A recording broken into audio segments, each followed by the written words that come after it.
લક્ષ્ય ન્યૂઝ, એક નજર, એક લક્ષ્ય।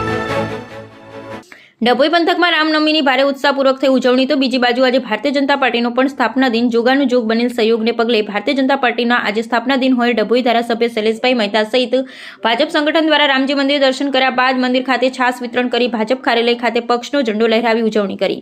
આજે રામનવમી સનાતન હિન્દુ ધર્મમાં રામ ભગવાનના જન્મને લઈ ભારે ઉત્સાહ જોવા મળે છે, ત્યારે ડભોઈ પંથકમાં આવેલા તમામ રામ મંદિરો ખાતે વિવિધ ધાર્મિક કાર્યક્રમોની ભવ્ય ઉજવણી કરવામાં આવી।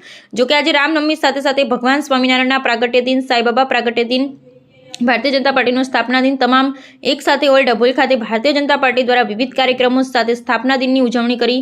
ડભોઈ ખાતે ધારાસભ્ય શૈલેષભાઈ મહેતા દ્વારા ટાવર બજાર ખાતે આવેલા રામજી મંદિર ખાતે દર્શન અને આરતીનો લાભ લીધો, સાથે સંગઠન દ્વારા આયોજિત છાસ વિતરણ કાર્યક્રમમાં ઉપસ્થિત રહ્યા। બાદમાં કાર્યાલય ખાતે સંગઠનનો ધ્વજ ફરકાવી સ્થાપના દિન અને રામનવમીની શુભેચ્છા પાઠવી હતી। આ પ્રસંગે શશિકાંતભાઈ પટેલ, વકીલ અશ્વિનભાઈ પટેલ, ડોક્ટર બીજે બ્રહ્મભટ્ટ, પાલિકા પ્રમુખ બિરેન શાહ, શહેર પ્રમુખ દીક્ષિતભાઈ દવે સહિત સંગઠનના ભાજપના આગેવાનો અને કાર્યકરો ઉપસ્થિત રહ્યા હતા। રામનવમી અને ભાજપ સ્થાપના દિનની ભવ્ય ઉજવણી કરવામાં આવી હતી। આજનો દિવસ દેશ અને દુનિયા માટે ખૂબ જ મહત્વનો છે, ખાસ કરીને હિન્દુઓ માટે કે આજે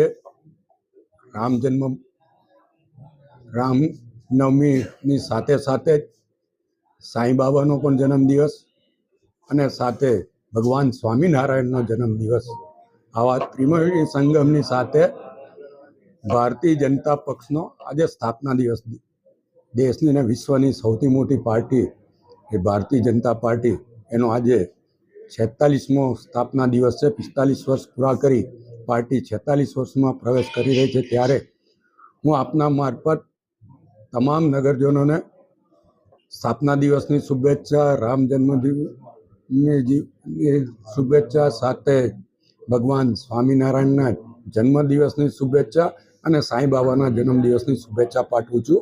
તમામ ઉપર સ્વામિનારાયણ ભગવાન રામ અને સાંઈ બાબાના આશીર્વાદ વરસે અને ભારત ફરીવાર વિશ્વગુરુ બને એવી આજના તબક્કે પ્રભુને પ્રાર્થના।